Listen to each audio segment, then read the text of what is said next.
Olá, boa noite. Hoje estamos no nosso 6º episódio do Pode Tratar a Dor. E hoje com uma convidada super especial, a doutora Maíra.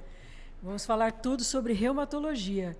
A doutora Maíra é uma grande amiga, a gente se conversa muito sobre vários assuntos. E se apresenta para o nosso público. Sim. Obrigada pelo convite, é um prazer estar aqui. Eu sou reumatologista, eu terminei minha residência em 2015. Aí de lá para cá fui convidada para dar aula para uma professora minha, a doutora Denise, endocrinologista. E aí comecei a dar aula e aí eu acabei dando aula na Unic. Aí depois comecei na Univag, agora eu estou dando aula na Federal, virei mais docente, né? Super bacana isso. E também faço atendimento no consultório. Acabei, por causa da faculdade, tendo esse estímulo para fazer a pós-graduação. Aí fiz mestrado e doutorado em Ciências da Saúde lá na UFMT, ênfase em chikungunya, né? Tema super em alta, né? A gente acabou estudando uma virologista que acabou me auxiliando, né, a doutora Renata, que é excelente, e acabou que eu entrei na Comissão de Doenças Infecciosas da Sociedade Brasileira de Reumatologia, né, que é uma área que estuda muito os pacientes que têm dor articular secundária a processos infecciosos, né, e acabou que a gente está nessa linha de pesquisa e aí também entrando com a pesquisa, né, que é a minha nova paixão. Que eu acho que é super importante e poder passar toda a sua experiência para os alunos, replicar essa experiência, eu acho que é muito, muito importante. A gente que tem essa linha acadêmica, né, a gente gosta muito de repassar toda a nossa experiência, que é importante, né? É super importante, né? Você acaba que, como você tem que passar o conhecimento, você é forçado a estudar mais. Exatamente. Você tem que gostar, né? A gente gosta, né? Exatamente. Então, eu adoro. Então, cada vez eles perguntam mais, às vezes eu sei responder. Quando eu não sei, a gente senta, revisa a literatura.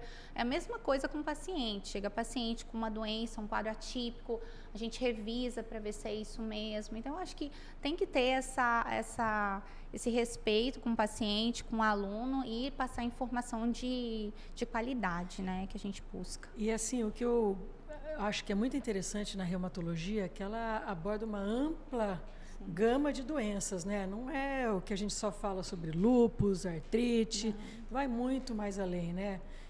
Os pacientes têm fibromialgia, os pacientes têm osteoporose, né? Os pacientes têm chikungunya e, infelizmente, na nossa região teve um boom muito grande, né, de pacientes com chikungunya e que ficaram com sequelas por conta do quadro, né? E aí eu acho que a gente tem bastante assunto para falar, por isso que eu falei assim, hoje vamos falar tudo sobre reumatologia.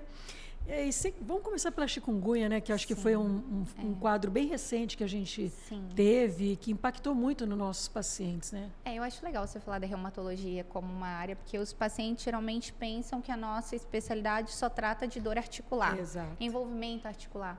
E aí a gente tem vários polos, né? A gente tem as doenças imunomediadas, as doenças autoimunes, a gente tem as doenças musculoesqueléticas, que a gente trata em conjunto com a ortopedia, que é muito comumente. A gente tem as doenças de ação central, né? Que é a síndrome de sensibilização central, fibromialgia, a síndrome da dor miofascial, o Covid longo que a gente teve pós-Covid. E a gente tem as doenças infecciosas e osteometabólicas, né? Osteoporose, né? Exato. Então, pensar em todas essas possibilidades. Chikungunya, a gente começou a ter os primeiros casos no Brasil em 2014. No Mato Grosso, o número de casos aumentou em 2016. A gente começou a acompanhar esses pacientes em 2017. Mudou muito o panorama de lá para cá. E em 2024, 2025, realmente foi o estado que teve o maior número de casos, principalmente esse ano no Brasil. Não, né? Foi meio assustador, eu achei, porque os pacientes começaram a perder dias de trabalho. Foi muito... E assim, o que eu achava interessante é que alguns pacientes que já tinham outras patologias, pareceu que elas ficaram mais exacerbadas, né? Mas isso tem também, de base, tem. O que a gente observa é o seguinte... a chikungunya ela tem vários tipos, igual a dengue, linhagens, né, que a gente fala. No Brasil teve entrada 2 e as linhagens elas são importantes porque elas vão mostrar o perfil de manifestação que o paciente vai ter. E o problema que a gente tem com um número grande de casos é mutação. E aí esses vírus eles ficam às vezes um pouquinho mais agressivos e mudam o tipo de apresentação. Então, por exemplo, a gente começou a ter caso neurológico em 2018, porque teve uma mutação na linhagem que a gente tinha no estado, né? 2024, a gente ainda não conseguiu separar essas linhagens, mas a gente não sabe se é uma nova mutação ou se veio uma outra linhagem para a região um pouco mais agressiva, mas a gente viu que mudou. O paciente, ele estava refratário à terapia que a gente instituía antes. Exatamente, isso que a gente não melhorava com AINE, não melhorava com cloroquina. Antes eles melhoravam parcialmente, depois não melhoravam mais. A gente tinha que fazer corticoterapia. Por período prolongado ainda. Período prolongado, pelo menos 8 semanas. E esse que é o maior receio. Às vezes os profissionais de saúde na frente, que estão à frente, eles ficam com receio de usar corticoide tanto tempo, né? Ou usam doses muito altas por um curto período de tempo, e a gente começa a ter os pacientes com receio de usar medicação, né? Efeitos adversos começam a acontecer. São grandes, Então, a gente teve que aprender a manejar. Então, a gente teve que revisar o que tem nos outros países que já foi feitos de estudos para a gente começar a tratar o nosso paciente aqui no estado do Mato Grosso. E a gente observou que teve essa introdução do corticoide já na fase lá depois de 15 dias de doença, e também o uso do imunossupressor já nos pacientes com 3 meses e associações de imunossupressores já. Tá? Então é isso que a gente já tá, porque ele começa a aparecer muito com artrite reumatoide, né, nessa fase crônica. Então, apesar de extrapolar os dados, assim, o pessoal ainda ir fazendo assim, vamos tratar igual, a gente está vendo que não é a mesma coisa. Então, a gente está tendo que rever e estudar esses pacientes para tratar da forma adequada. Mas esses pacientes, eles podem ter destruição articular. Não é só inflamação, não é só dor, não é só limitação. Ou seja, eu posso mais ter... agressiva, né? Eu posso ter deformidade, eu posso ter erosão na articulação, eu posso ter dano. Então, esse que é o problema. Nós, como médicos, a gente também tem que pensar assim, nas consequências a longo prazo, incapacidade funcional. Então, o paciente, ele tem dor, tem limitação, e daqui a pouco ele não consegue mobilizar direito a articulação. Nem o trabalho, ele vai perder dia de trabalho, né? Dia de trabalho. E o que chamou a atenção, né? Você que lidou bastante, mas várias faixa etária, né? Eu vi muita gente jovem. Tá tendo. Muita dor, né? Assim, e as pessoas falam, mas o que está acontecendo comigo que eu tenho tanta dor, né? A gente sabe que tem fatores de risco, tanto que foi uma última publicação do nosso grupo. Mulher, paciente que tem co-infecção com dengue, o prognóstico é pior. Paciente que tem uma viremia, ou seja, uma infecção muito intensa na fase aguda. Paciente que já tem dano estrutural ou prévio, ou seja, já teve uma fratura, já tem osteoartrite. Paciente que tem comorbidades como hipertensão, diabetes, são pacientes que são mais suscetíveis a ter o quadro persistente, que é essa durar anos. E a gente tem na literatura já paciente que tem 13 anos de doença. Nossa, não sabia relatos tanto do tempo Oceano assim. Índico, que foi onde começou todo esse caos, né? Você tem um ambulatório, né? A gente tem um ambulatório na Universidade de Cuiabá, né? Desde 2017. A gente tem uma corte, a gente acompanha esses pacientes via regulação, né? Tá. Então, a gente pede para os postos de saúde regular esses pacientes para a gente. Encaminhar, né? A gente ainda está recebendo, tá? A gente ainda está recebendo. E desse boom que teve, acho que foi um pouco antes do meio do ano, né, que teve o boom, foi acho que abril, por aí, maio, foi?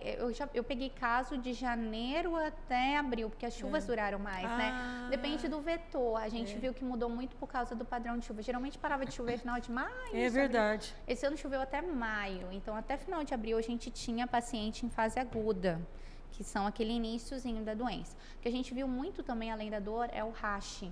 Paciente vermelho, coçando, verdade. Sabe? E, assim, pensar em manifestações atípicas sempre quando a gente tem uma epidemia. Aí não vai ser só articulação, não vai ser só febre, não vai ser só vermelhidão. Aí é o paciente que vai ter também problema neurológico, problema cardiovascular, problema renal, porque o vírus ele também tem tropismo por esses órgãos, ele também gosta. Então, quando eu tenho muito vírus replicando, eu posso ter um envolvimento também desses outros órgãos. E esse acompanhamento que você pegou desses pacientes, eles ainda têm, você acha que tem uma grande quantidade de pacientes que ainda tem dor assim? 27,5% dos pacientes. É alto. Mas aí está dividido. Tem paciente que tem dor nocitiva, que a gente estava falando, ou seja, ele ainda tem processo inflamatório, ainda está inflamadinho, a gente está tendo que usar imunomodulador. E tem paciente que já é mais dor neuropática ou nociplástica, ou seja, aqueles pacientes que evoluíram com sensibilização central, com dor crônica secundária a doença de base. Ou seja, a gente tem que saber sempre quem está inflamado e quem não está. Exato. Né? Porque o inflamado ainda tem a sequela articular que ele pode ter. Que tem que ficar preocupado, né? Tem que ficar preocupado. Exatamente. O outro paciente, a gente tem que manejar a dor, tem que trabalhar. E é isso que a gente estava conversando antes. Eu não tenho que aceitar a dor. Eu tenho chikungunya, então eu vou viver com dor. Então não, faz parte eu ter dor, né? Eu tô atendendo muita gente assim, que acaba falando pra mim, mas faz 2 anos que eu tô com dor. Eu falei, não. Mas não é para ter. Não é para ter dor. Vem cá, a gente vai melhorar. Eu brinco sempre, até hoje eu falei com o paciente, olha, a gente não pode acostumar com dor. A gente tem que acostumar com viagem, com comida boa. Agora com dor, nem pensar, né? Tem que acostumar com coisa boa, coisa ruim, não dá. Por isso que estamos aqui, né? Para falar, para poder tratar e as fibro pessoas... é muito assim. Exato. O paciente Vamos pegar chega um gancho da fibromialgia. O paciente chega assim e fala assim, o médico me falou para eu acostumar com a dor, ou eu tô me acostumando. Não, eu falei, não vamos tratar. É a curto prazo? Não, é a longo prazo. É a longo prazo. Mas a gente vai tratar. E assim, mas eu acho que melhorou muito, né? A questão do entendimento, porque tinham colegas médicos que nem acreditavam. Eu fui numa palestra sua que tinha um colega médico, lembra? Lembro, que gente, foi um saiu, foi um bafafá. E foi assim, eu não acredito nisso. Aí todo mundo olhando. Ficou assim. olhando, né? Tipo, tava eu... E eu falava assim, eu não acredito que tem gente que não acredita, né? A gente tem embasamento científico já para isso. Comprovação de ressonância magnética funcional. E até processo inflamatório. A gente sabe que não é sistêmico, é localizado, tem mediador inflamatório envolvido a nível de sistema nervoso central. Exatamente. Então, assim... Comprovado. Então, é uma doença, e é uma doença difícil, e que precisa da parceria e da relação médico-paciente. Essa daí é crucial. Aí você fala tudo. Eu faço uma pizza e divido em vários pedaços. Aí eu falo, você faz uma parte da pizza, um pedaço. Remédio é outro pedaço. Não tem varinha de condão, pirlim-pim-pim, vai acabar a sua dor. Não. Aí a gente tem que pensar na alimentação, os alimentos inflamatórios. Né? Na fibra a gente tem comprovação da farinha branca, que a gente exatamente. Fala, né? Que para esses pacientes piora bastante. Mas eu gosto de um pãozinho, não dá, né? Eu falo, pelo menos diminui, reduz, não tem não tem indicação de abolir, mas tenta reduzir, tenta melhorar a qualidade de vida. Então, assim, a gente sabe que é multiprofissional. Sono, né? Eu falo daí do sono, alimentação, humor, estresse. Tudo. E tentar outras terapias que eu acho muito interessante, como a acupuntura, né? Que são medidas não farmacológicas, que tem que entregar. Sim, né? eu gosto de mandar acupuntura. Tai Chi, que eu fiquei sabendo que tem aqui na UFMT. Exatamente, que é super comprovado. Nossa, Tai Chi é super comprovado. E eu falava assim, gente, eu leio Tai Chi em todo lugar, eu não sei onde faz Tai Chi. Aí eu descobri eles que têm lá um na grupo lá, fazendo. né? Tai já Chi faz tempo já que eles fazem. Dor crônica, Tai Chi é super comprovado.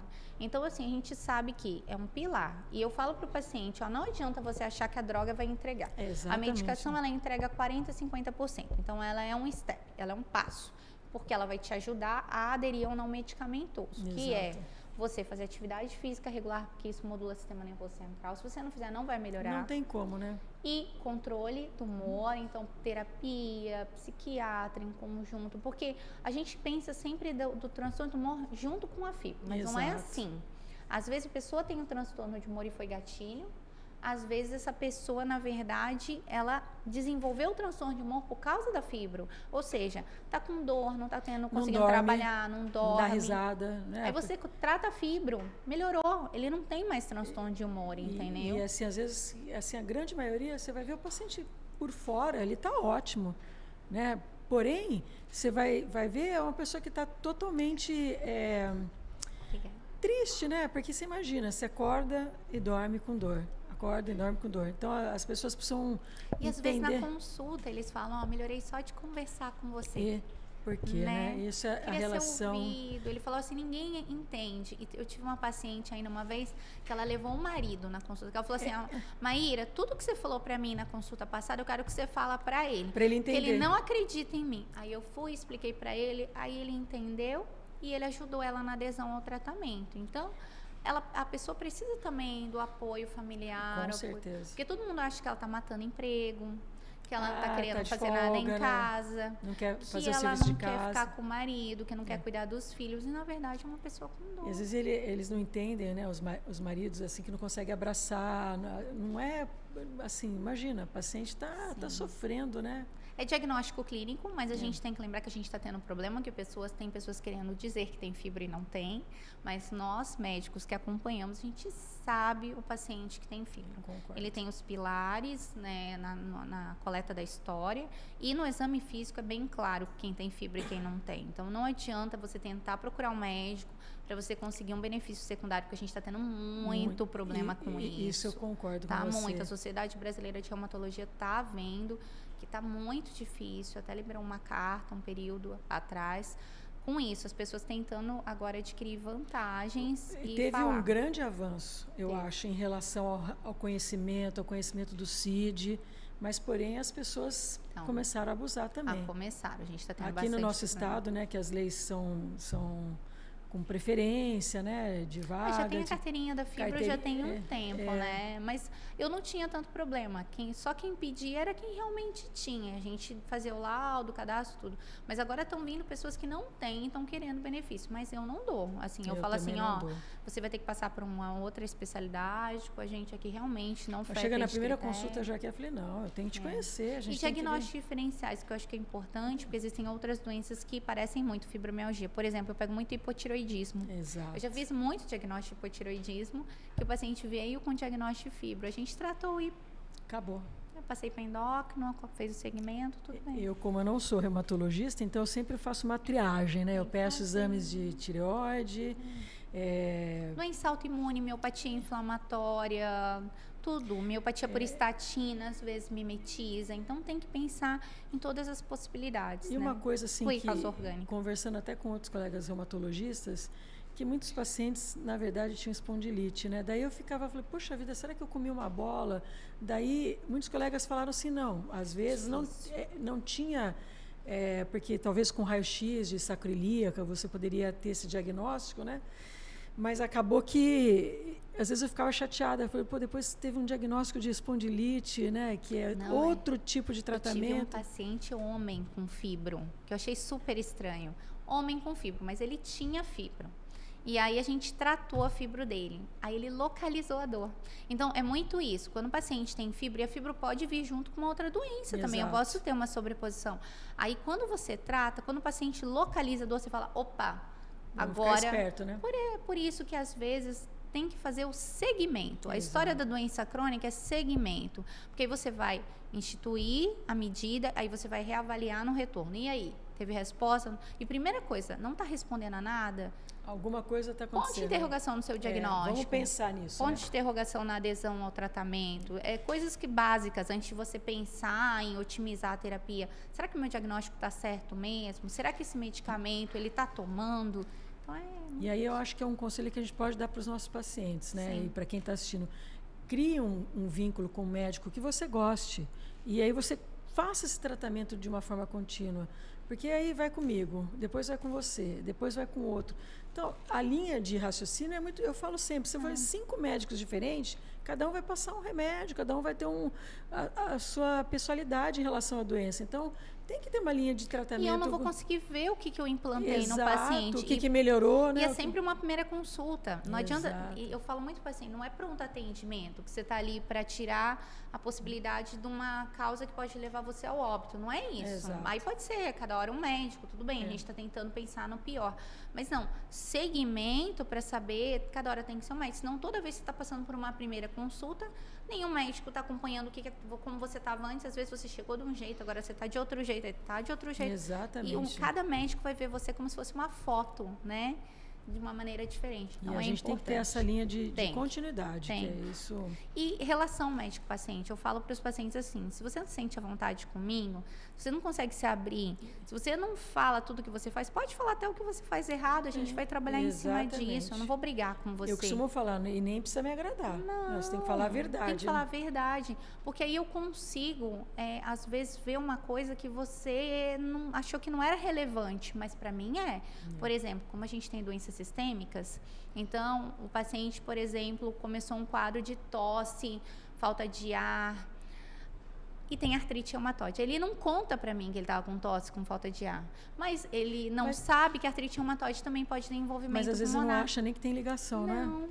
Aí ele tá com um olho vermelho, ardendo, ele não sabe que às vezes a artrite reumatoide também dá envolvimento oftalmológico. Então, assim, tudo é importante. Aí eu falei para os alunos isso essa semana. Eu falei, gente, vocês têm que pensar, é doença sistêmica. Então, tudo. Todo, por né? isso que tem um interrogatório sobre diversos aparelhos lá para vocês fazerem revisão. Não é à toa, né? Porque não é, o paciente, você não vai só em cima da queixa principal do que o paciente está falando. E aí que a gente vai buscando. Ah, mas apareceu uma manchinha no rosto, junto com a dor articular? Junto com a dor articular. Você tem ferida na boca?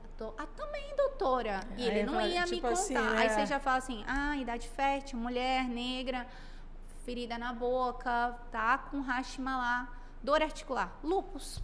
Pronto, assim, começa a desenhar a coisinha na sua cabeça. Então, você tem que buscar informações. E esse diagnóstico de lúpus, quando ele é mais precoce, né? Você tem uma... Toda doença autoimune, né?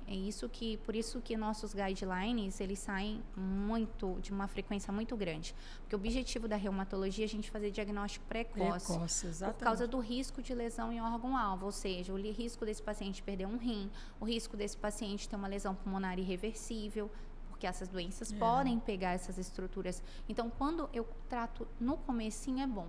E os anticorpos, às vezes, eles aparecem anos antes. Então, às vezes, a pessoa ela tem um anticorpo positivo e não tem clínica. A gente não faz diagnóstico, mas a gente tem que fazer seguimento. Exatamente. A continuidade, falar né? dos sinais de alerta. Se começar uma dorzinha articular, se você começar a ter tal lesão, volta aqui para mim, não espera um ano para voltar. Eu sempre falo para esses pacientes, uma vez por ano, vem cá, a gente examina, vê se está tudo bem.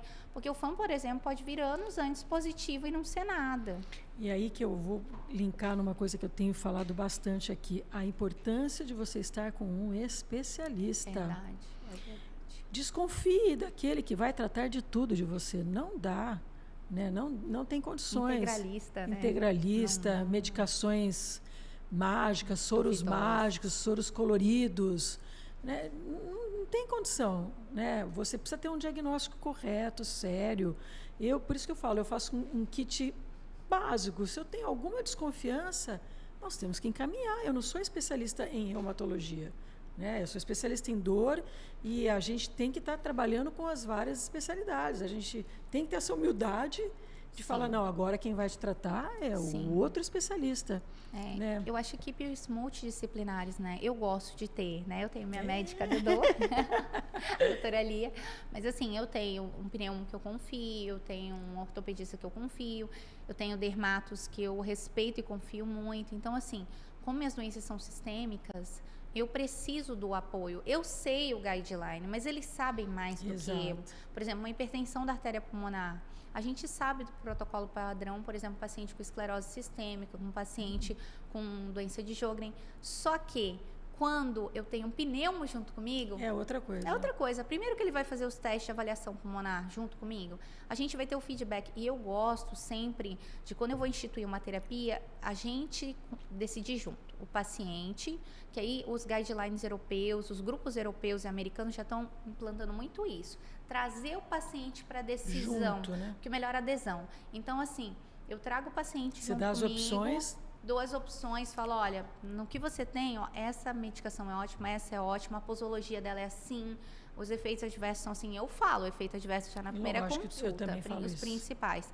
Aí eles falam, Maíra, eu acho que esse daqui vai ser melhor, porque é um intervalo maior de tempo. Ou a via, eles escolhem, não, eu prefiro subcutâneo, eu prefiro infusional. Então, a gente escolhe junto e a gente vai acompanhando. E quando, por exemplo, eu tenho doença psoriásica, que é pele, intestino, às vezes olho e articulação, ou seja, 4 especialistas envolvidos, eu ligo. Fulano, ele está com doença inflamatória intestinal em remissão, mas articular, mas isso é o correto, tem atividade. Posso mexer junto? O que você acha da gente usar tal medicação? Que aí é bom para o seu intestino, é bom para a sua articulação. Quem que ganha com isso? O paciente, obviamente. Todo mundo, Linha. Porque aí o sucesso vai ser bom. E aí o sucesso do paciente, ele ficar bem, eu acho que é melhor que dinheiro para mim, né? Com certeza. Fico tão feliz quando ele fala, nossa, Maíra, 2, 3 anos eu sem dor, eu sem nada. Eu passo muito isso com o psiquiatra, né? Porque eles usam muitas medicações. E às vezes vai bater, chocar, eu mando cartinha. Eu sempre falo para o paciente, remédio do psiquiatra eu não mexo. É verdade, eu também eu não posso tirar, porque é complicado, né? Porque, e são coisas que a gente também não tem tanta... Tem algumas que a gente prescreve bastante, mas tem outras que a gente não tem, não. E assim, de novo, ele que está fazendo uma linha de acompanhamento com o paciente, né? E ele que fez talvez o diagnóstico que o paciente tenha, né? Então... Eu acho que a gente tem que respeitar a decisão do colega, a gente tem que abraçar e temos que interagir. E isso só todo mundo ganha, todo mundo aprende. E por isso que eu gosto tanto de faculdade. Eu gosto de faculdade porque eu conheci os especialistas que eu mais respeito lá dentro, né? Então, assim, a gente senta às vezes na Univag, na quarta de manhã, aí tá uma cardio, uma endócrino, uma dermato, um cirurgião, né? e duas geriatras. Aí a gente fica lá conversando sobre casos. Aí um traz um caso pro outro, aí o outro fala, não, mas é tal coisa. Aí você fala, poxa, nem pensei nisso.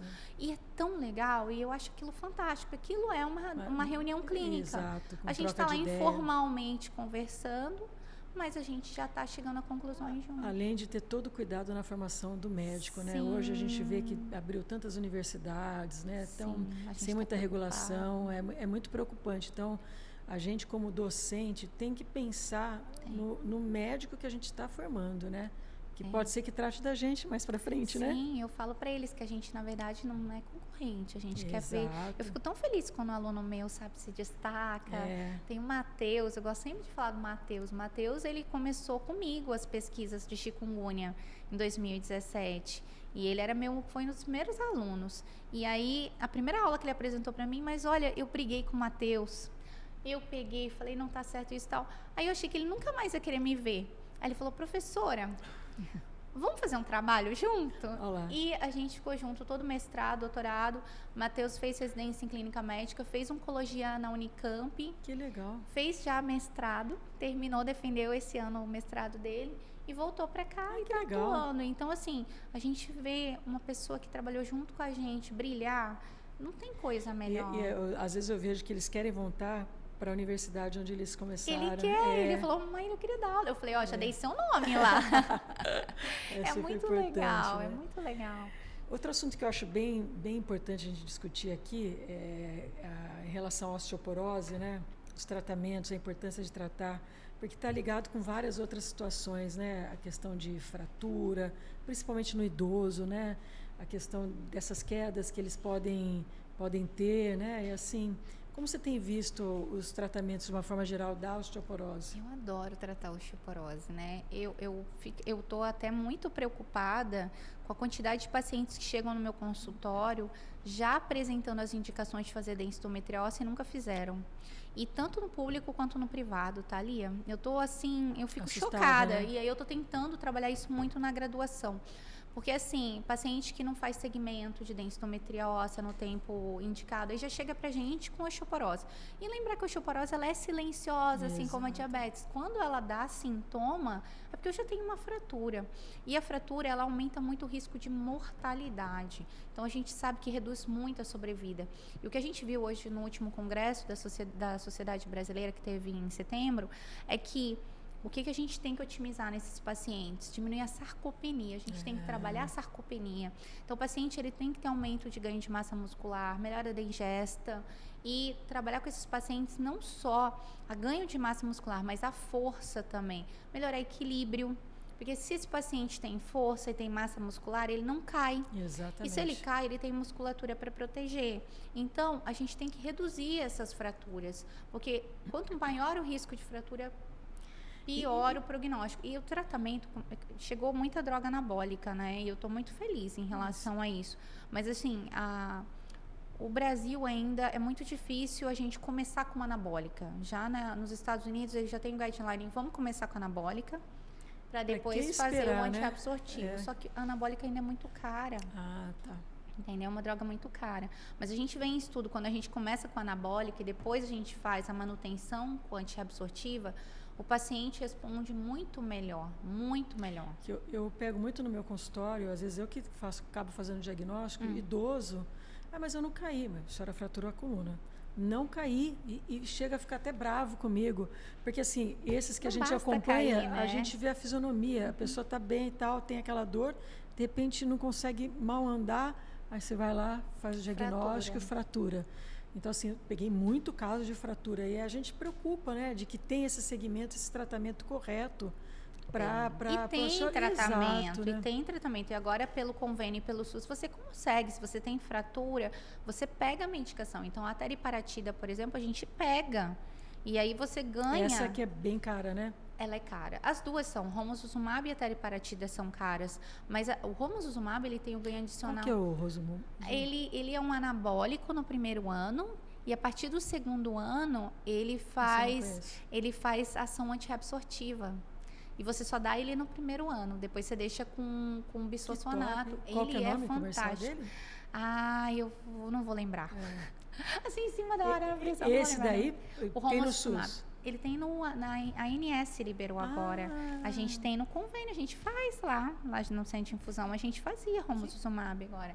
Tem indicação, mas lá é bem isso, tem as indicações, você tem que ter fratura.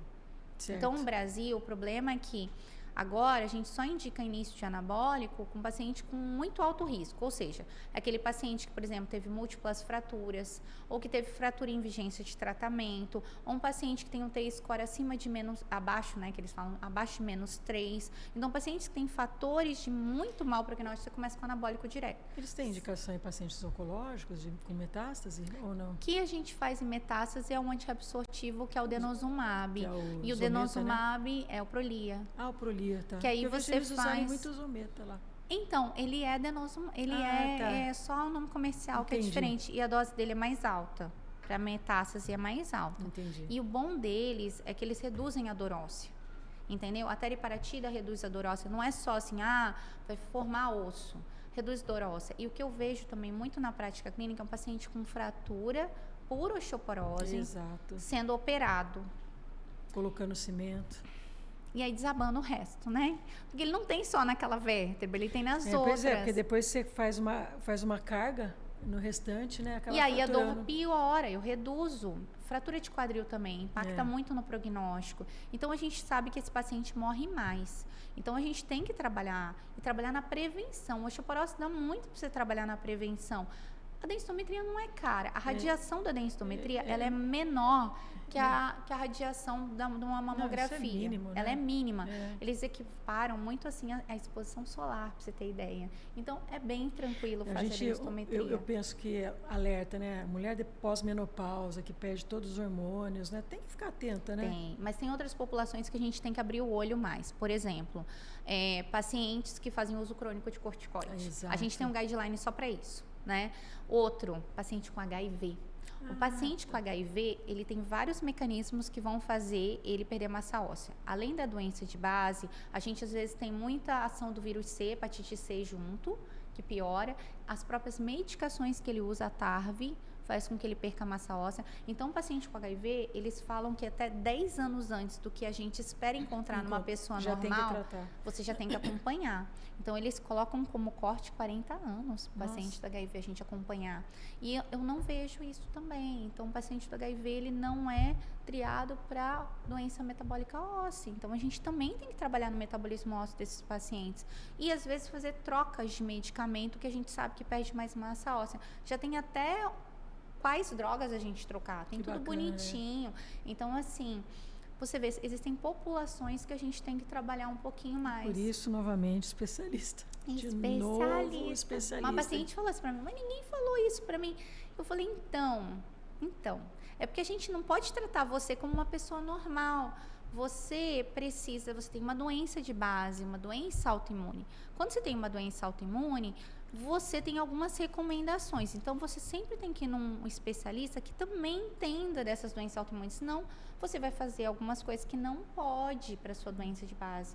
Ou então, perguntar para o médico que trata a sua doença autoimune, o reumatologista, eu posso fazer tal procedimento? Eu posso botar botox?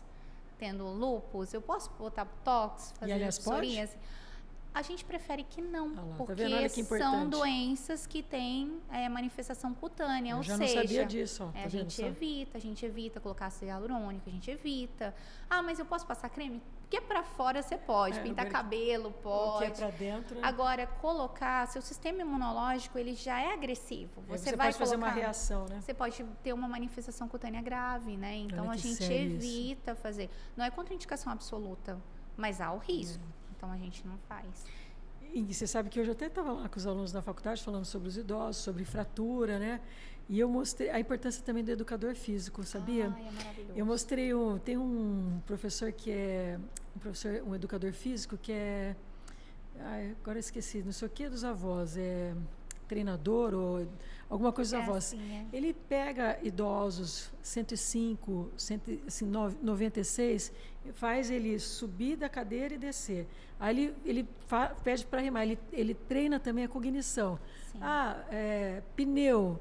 Aí a senhorinha tem que falar o que rima com o pneu, senão ela não sobe. Aí é muito legal isso. Ele sabe interagir com a população. Exatamente. Específica. Treinador de avós. Chama. Que delícia. É bem legal, é bem legal. É o que a gente está falando de vários profissionais, né? O que eu admirava, assim, quando eu fazia residência lá na UNB, era que a gente tinha um ambulatório de artrite reumatoide. Aí, no mesmo momento, funcionava uma atividade física, então tinha educador físico capacitando e vendo esses pacientes. Aí tinha um ortopedista e tinha uma terapia ocupacional. Olha só, que bacana. Imagina, fazendo órtese para os pacientes com deformidade. Então, realmente, o educador físico... Né? Porque assim, você pensa que o paciente já tem uma limitação. Se ele já tem limitação, ele já tem dor, ele já tem restrição, principalmente aqueles pacientes da era pré-biológico, que ainda estão com a gente, ou aqueles pacientes que têm uma doença muito agressiva. Eles evoluem com deformidade, e a deformidade, mesmo você não tendo inflamação, você vai ter dor. Né? Porque às vezes eles querem pegar uma xícara, aí ele tem a mão assim. Aí o TO, terapeuta ocupacional, ele adapta a xícara, ele adapta a colher para ele cozinhar, ele adapta o sapato. E aí o paciente consegue viver bem sem dor. Tem funcionalidade. Tem funcionalidade. Então, o educador físico, ele tem que capacitar aquele paciente. Aquele paciente, ele tem que, por exemplo, paciente com espondiloartropatia. A gente, na época da pandemia, a Sociedade Brasileira fez um aplicativo, se vocês quiserem acessar, chama Repare.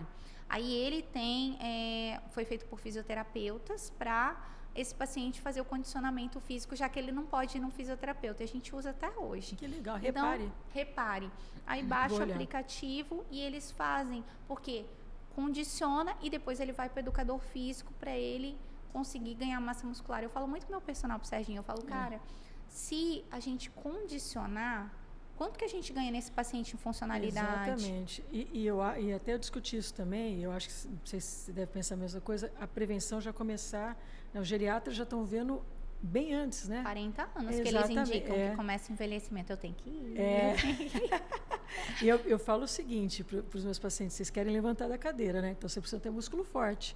Não adianta você não tem músculo bom, você não vai levantar com 80 anos. Teve um estudo agora no Brasileiro que eles mostraram que cada ano que você não faz a atividade física é um ano a menos de vida. Você já pensou então, isso? Eles viram o impacto que a atividade física faz. Feito da forma correta, tá, gente? Então, não é para fazer aquela atividade física. Eu falo assim, vou começar com a zumba. Eu falei isso. Eu senti uma paciente que ela começou fazendo zumba. Aí, destruiu o tornozelo, porque ela não tinha musculatura, nunca ela fez estava atividade. acima do peso e estava fazendo do jeito errado. Então eu falei, gente, baixo impacto, médio até alto impacto. Exatamente. Gradativo. Você não vai em solo irregular, correr, fazer lá. Não adianta, eu fiquei, sei lá, 6 meses sem fazer atividade, agora eu quero andar 2 horas, né? Aí vai ter lesão. Aí vai como. começar as dores de padrão mecânico, que são aquelas dores que pioram com o movimento, restringe. Aí lesão tendínea, lesão muscular, lesão óssea. Aí ao invés de melhorar, vai piorar, né? Então... E o que você falou da funcionalidade, aí eu lembrei de uma coisa que eu achei muito legal. Os nossos pacientes que tinham deformidade, a minha preceptora, ela falou assim, a gente tem que montar algum guideline para relação sexual. Porque esses pacientes têm deformidade, mas eles não estão mortos, eles querem ter relação, eles querem viver. A gente estabilizou a inflamação, mas e aí? Ele vai ficar restrito? Ela fez um manual que interessante. de posições para esses pacientes terem relação sexual e não terem dor e não se sentirem incomodados. Então, eu achei tão legal, porque a gente quando está lá como médico, a gente não pensa no impacto que a dor, que a restrição, que a incapacidade. É assim, o que eu acho que é a cultura da América Latina, né? A gente fica mais, parece que com vergonha de perguntar, ou até mesmo o paciente com vergonha de falar para a gente que não consegue. Né? Então, assim, é um assunto que tem que ser aberto, que tem que falado, porque... E tem como a gente ajudar, e tem como eles viverem bem, então a gente tem que trabalhar com isso. Exato, tirar a dor e ser feliz, né? Tirar a dor e ser feliz. Mas a dor também pode aparecer em pacientes jovens, a gente fala das espondiloartropatias, por exemplo, que são doenças que elas envolvem paciente novo, a partir dos 15, 20 anos o paciente pode começar com uma dor, principalmente uma dor nas costas, nas nádegas, que não melhora. E aí todo mundo fala, é só uma dor nas costas, é só uma lombalgia. Só que é uma doença que deforma, que restringe, que o paciente pode ter manifestação em outras partes do corpo. Nossa, é muito complexo isso. Tem. Então, nossos pacientes não são só idosos na reumatologia. Nossos pacientes, a gente tem paciente jovem, tem paciente idoso, depende da doença de base. Adulto, uma faixa etária esperada, 30, 40. Falando jovem, talvez um adulto meio jovem, a questão das dores miofasciais, né? Aí você fala, você tem dor miofascial? Não, mas músculo? O músculo dói e muito. Dói muito. E dói muito, aí eu mando para você fazer a agulha. Então, aí você vai ver, não sei o que aconteceu, como você trabalha? Não, eu trabalho no computador, aí eu viro de lado, aí eu fico com o telefone assim, ou então eu fico no celular o tempo inteiro assim. Não sabe o mal que está fazendo, né? A postura. E dá muita dor, né? O paciente ele chega pra gente falando, não, tem alguma coisa muito errada. E tá tomando analgésico, tá tomando anti-inflamatório e não responde. Faz a fisioterapia e não tem... Mas é que eu falo pra eles, tem que tirar o gatilho. Tem que tirar o gatilho e tem que mudar, porque senão vai aparecer de novo, e vai aparecer de novo, e vai aparecer de novo. E aí uma hora vira uma alteração irreversível, né? E às vezes eu falo que o gatilho até é um trabalho que não gosta de fazer. Né? Eu pergunto muito isso, você é feliz no que você faz? A pessoa para. Eu falo muito isso para os alunos. Mas eu fiz pós-graduação na minha área, eu tenho que continuar trabalhando porque eu preciso do dinheiro. Alguma coisa não vai dar certo, né? Eu falo sempre assim, que o corpo é ligado na alma. Não dá. Se a sua alma não está legal, ela vai refletir. E o que você faz mais na sua vida? Você trabalha. Então, assim, eu trabalho mais do que eu viajo, do que eu, sei lá, descanso. Então, se eu não faço o que eu amo o meu trabalho, eu adoro o que eu faço. Você precisa estar bem para fazer o seu trabalho. Como é que eu vou sentar para estudar e ler uma revisão? Como é que eu vou para um congresso, ficar, sei lá, 4 dias lá? Eu vou fugir? Como é que eu vou escutar o paciente, né? Como é que eu vou escutar o paciente? Imagina, você ficar uma manhã inteira escutando uma coisa que você não gosta de fazer. Você não vai se atualizar. Exato. Você não vai fazer nada. Então, assim, eu acho que você realmente... E ninguém tá morto. Tem sempre uma hora para você virar a chave, né? Paciente com fibra, eu falo muito isso, né? Elas falam assim, mas eu não gosto do que eu faço, mas eu preciso... Eu falei, ou você aceita a situação, ou você muda. Ou você muda. Porque se tem uma coisa ou outra, você aceita e releva e fala, dane-se. Ou você muda. Aí teve uma paciente que eu falei isso pra ela, porque ela queria que eu mexesse no remédio. Eu falei, não vou mexer. Enquanto você não tirou o gatilho. Vamos tirar o gatilho. A gente já sabe qual que é o gatilho.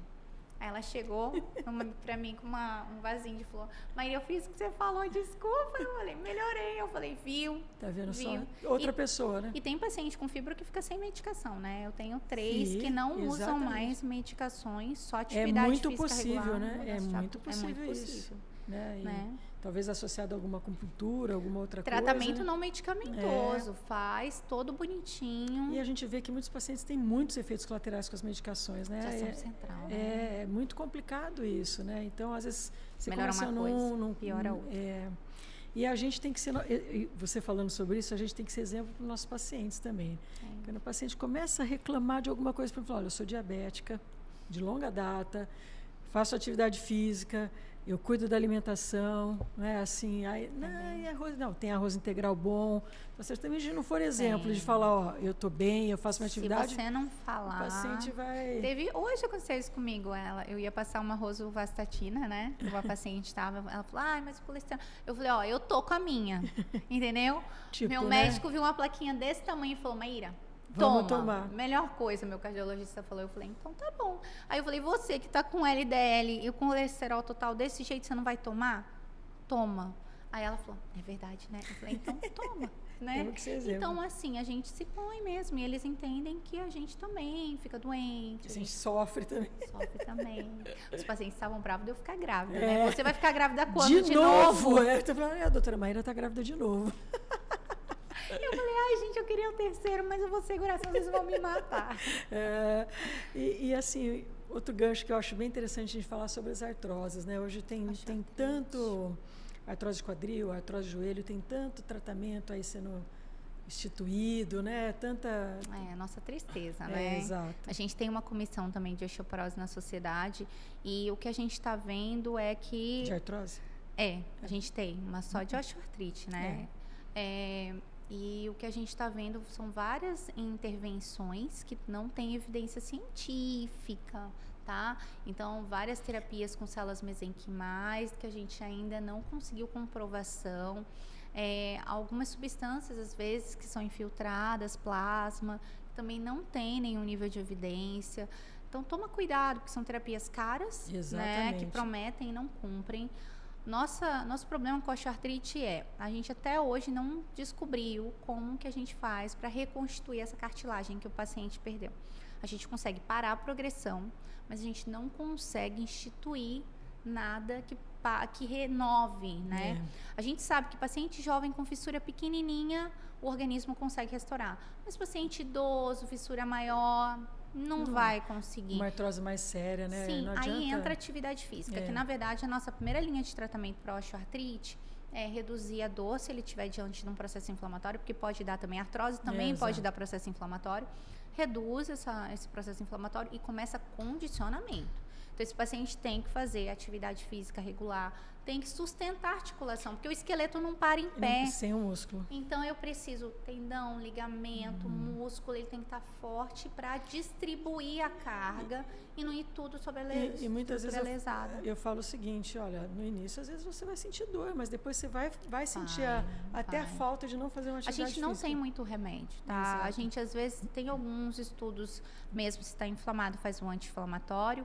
O corticoide foi um vilão por algum tempo, mas hoje em dia a gente vê que as infiltrações que reduzem o processo inflamatório, elas melhoram esse paciente, né? E aí, tirando a inflamação, eu não tenho tanto dano estrutural. Exato. A gente sabe que a obesidade, não só pela carga, mas porque a obesidade, ele gera inflamação. Né? Então, ela também pode fazer, principalmente mãos. Então, o paciente tem colesterol alto, a gente vê muito OA de mão. O OA de mão tem muita relação com história familiar também. A gente vê muitos pais que tem, o pai tem, a mãe tem, e aí o paciente também tem osteoartrite de mão. A maioria das terapias é off-label, né? Não é comprovado na literatura. E o que a gente tem agora são muitos estudos clínicos em andamento. Muitos mesmo. Eu estou muito feliz. Tem muito estudo em fase 2 de tratamento com medicações que tentam restituir essa cartilagem articular. Nossa, mas no mercado eu não tenho nada.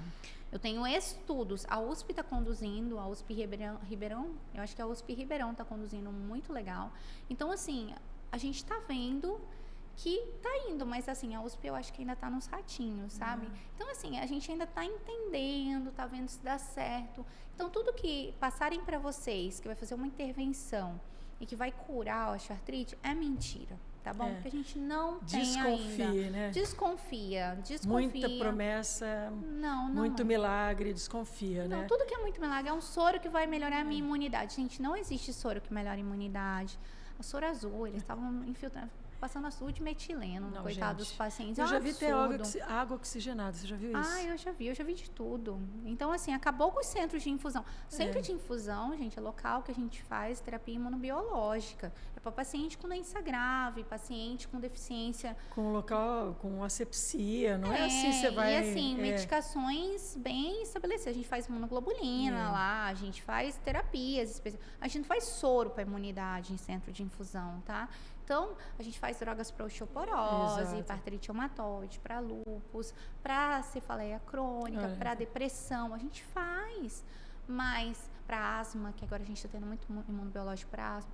Mas não, a gente não faz esses para imunidade, não existe. Aí a pessoa quer fazer vitamina D, vitamina B. Que você compra baratinho no mercado e te vendem super caro. Super caro, no super soro. E é mentira, porque ele ganhou muito em cima de você. Então, não façam isso. Por favor, isso é um dos maiores absurdos, Eu concordo. Então, isso não é uma medicina séria, né? A gente que está nessa linha mais acadêmica, né? A gente sempre vê estudos. Eu até quero compartilhar com você, acho que você deve saber. Eu vi um estudo para osteoartrose de joelho, porque a glucosamina e a condroitina eram um vilão, né? Antes de 2020. E agora ela tem sido... A condroitina está como guideline. Com guideline, né? E a glicosamina, ela chega a somar com a condroitina, por isso que ela vai junto, né? Então, sim, ele já está no fluxograma de tratamento. Eu vi nesse artigo, que era uma revisão sistemática, bibliográfica também, falando sobre o C2, ômega 3, bosélia, a condroitina e a glucosamina, e às vezes as combinações que vão melhorando as interações. A gente ainda não, o C2 a gente ainda não viu com muita comprovação científica assim nas revisões que a gente fez, mas assim a gente viu que melhorou muito o arsenal, né, frente ao que a gente tinha antes, né? Tem até algum derivado de abacate que eles viram. Exato, é bem legal. Foi bem legal. E esse daí tem evidência na literatura. O pessoal fala muito de cúrcuma, né? Isso, eu ia falar da cúrcuma. A cúrcuma a gente sabe que entra como analgésico, mas ele não... E é a longo prazo, né? Não adianta achar. Ele não tem achar. efeito anti-inflamatório, ele não restitui cartilagem, ainda é caro, ele é muito caro. Então, a gente... Só para aquele paciente que precisa muito de analgesia, tem contraindicação para outras drogas. E a gente fala, usa. Mal não faz, tá, gente? Mal não faz. E outra coisa, né? A pessoa diz, eu ponho açafrão na comida. Você tem que pôr, acho que 1 quilo de açafrão para você ter uma absorção. Gente, para ser na comida. Para ser na comida, então não adianta. A gente usa comprado mesmo, que aí tem a concentração. A concentração que vai ser absorvida, né? Cannabis, né? O cannabis eu acho que eu assisti aquela aula com aquele médico, aquela vez lá no Hospital do Câncer, maravilhosa. Você tem que trazer ele. É verdade. Ele é fantástico, assim, me abriu, assim, algo que a gente já estudava, ele trouxe várias evidências científicas, assim, do cannabis sendo, assim, um step para um paciente que não tem transtorno de humor, né? Um step. Tá? Então, assim, eu uso muito, eu prescrevo já há muitos anos. Mas tem tolerância ainda. Sim, não, e outra, não é assim não a minha é primeira assim. linha de tratamento, né? Então, assim, a gente vê que alguns casos têm super indicação, e a primeira coisa que o paciente melhora é o sono, né? Mas a titulação ela tem que ser gradativa, então a melhora da dor é um pouco a longo prazo. Então, aí você institui outras medidas. Exatamente. Eu achei muito legal isso, porque aí realmente é uma droga que a gente tem que pensar como uma droga que vai ser utilizada em algum momento para chegar num outro objetivo. Que também a minha grande não preocupação... Não é uso contínuo, o pessoal faz assim... Que também não é a minha grande preocupação, que não é para tudo. Não é para tudo. Eu fui dar aula no Sírio, lá em Brasília, acho que foi ano passado. Exatamente, eu tenho um grupo, né, da Sociedade Brasileira para o Estudador, tem um grupo do pessoal da cannabis, tinha acabado de postar o quanto a indústria farmacêutica teve de lucro com a introdução. Com o uso do canabidiol. Então, surgiram muitos canabidióis de todos os preços. Então, assim, o que a gente tem que ficar atento é na concentração, porque às vezes se você compra um de baixa concentração, por ser mais barato, mas você tem que usar uma quantidade muito maior, né? Então, assim, tem que ter prescrição médica, tem que ter acompanhamento, né? Assim, a gente não tem que ter preconceito, né? O ópio trouxe os opioides pra gente. Exatamente. Né? O cannabis vai trazer, só que eu acho que ainda precisa purificar um pouco mais, tem que chegar na posologia exata para cada doença. Exatamente. Não pode extrapolar por exemplo, a fibro, que a gente tem muito transtorno de humor junto. É uma droga um pouco perigosa, a gente sabe do risco do suicídio, né? Que tem nessa população. Essa formulação, elas têm pouco THC, isso que é importante. É menor que 3%, exato, né, que eles consideram. Então, assim, isso a gente tem que levar em consideração também, né? Porque tem olhar essa concentração, né?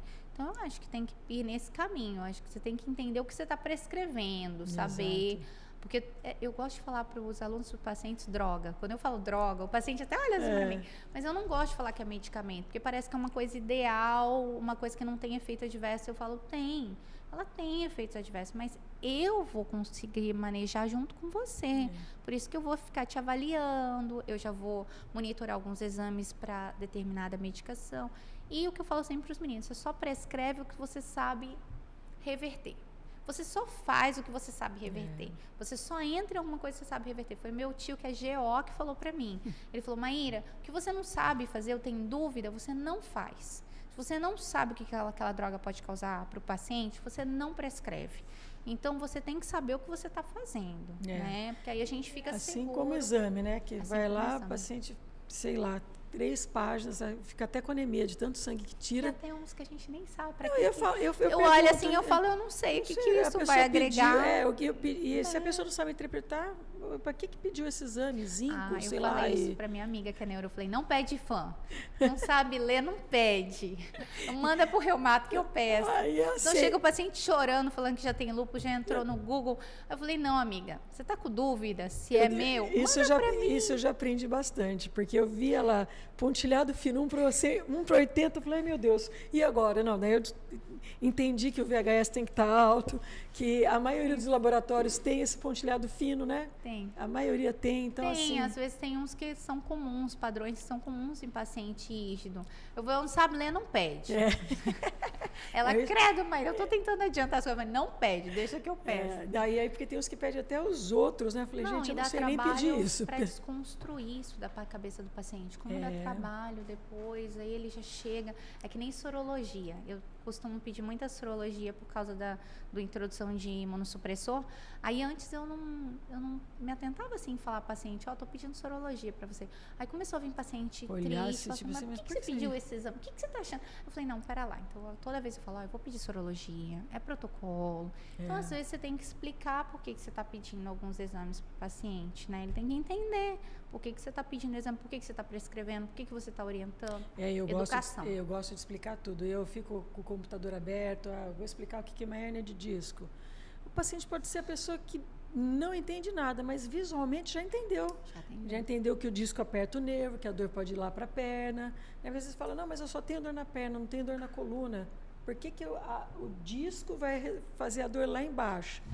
Então, aí, quando eu vou fazer um procedimento, eu explico. O paciente tem que saber o que vai fazer. Né? Eu acho também, trabalhar com educação ao paciente. Exatamente. Melhora tudo, melhora a sua relação, melhora... E falar de um jeitinho que ele entende, que ele entenda, né? Nada de mediquês, né? Nada de que achar. E assim, o que eu vejo lá, eu trabalho no Hospital do Câncer, né? E o que eu vejo muito com os pacientes, às vezes os horários estão tomando tudo errado, os remédios. O médico fala de 8 em 8. Às vezes o paciente não entende o horário. Então, eu tenho feito... Desenha, às vezes. Eu pego a folha de sulfite, eu falo, você vai tomar morfina de 4 horas. Então, eu ponho o horário, agora você prega na geladeira. Né? Às vezes, toma todos os remédios de uma vez. Eu falei, você vai fazer o quê depois? Até a próxima tomada. É importante você intercalar as medicações, né? Então, a gente precisa descer do pedestal e chegar no paciente e explicar, olha, você vai tomar desse jeito, você tem que tomar em jejum, ou você não tome tão tarde, porque você vai ter efeito colateral no dia seguinte. A gente tem que fazer isso para o paciente. Tem que explicar, tem que orientar, tem que achar um jeitinho disso, entrar na rotina deles. Às vezes a gente entra com algumas medicações que são difíceis eles aplicarem na prática. Então, pensar nisso. Essa posologia, ele vai conseguir acordar para tomar? Exatamente. Será? Então, assim, vamos escolher. Tem uma outra. O custo também, eu acho que é uma coisa que você tem. Nossa, você falou tudo. E eu falo para paciente. Eu também falo. Eu falo, se você acha que está caro, fala pro seu médico. Exatamente. Eu falo a mesma coisa. Eu não consigo comprar isso. Esse, entendeu? Porque senão, o que adianta? Ele prescreveu, você não está usando, e aí? E aí Quem que saiu ganhando? Perdão, fica até com vergonha de falar que não tomou remédio, né? Aí a gente acha que o tratamento falhou. Exatamente. Então, você tem que pensar dentro da vida do paciente, eu consigo colocar aquela medicação? Não adianta prescrever lindo e o paciente não tem condições de comprar. Principalmente analgésico, né? Principalmente drogas de modulação central para dor a longo prazo. E às vezes ajuda a gente a ter uma amostra, que ele comece, né, para ver se adapta com os primeiros efeitos colaterais. Eu gosto de modulação central, começar com uma amostrinha, aí eu vejo se eles já tiveram, se tem, mantém, aí eu deixo a receita sem data e falo, aí você compra. Exato, eu faço se a não, mesma você coisa. volta, eu troco. E tem que ser assim, e às vezes não dá um retorno prolongado, né? Você fala, volte daqui 30 dias. Faz um manipulado, lá volta com 60 dias. Você não sabe se fez efeito, se o paciente parou de tomar. É complicado. Você tem que pensar, a gente na reumato, a gente pensa muito em pico de ação. Então, assim, eu sei que a medicação ela vai atingir o pico de ação em 12 semanas. Então, eu quero te ver em 12 semanas depois de começar. Se não melhorou, eu não vou ter ganho adicional com 24, porque eu pego, às vezes, paciente que está 1 ano tomando a medicação, não teve resposta nenhuma. Mas continua. Perdi tempo, porque aí eu comecei com o dano estrutural, e aí eu falo assim, mas por que você não falou pro seu médico que você estava...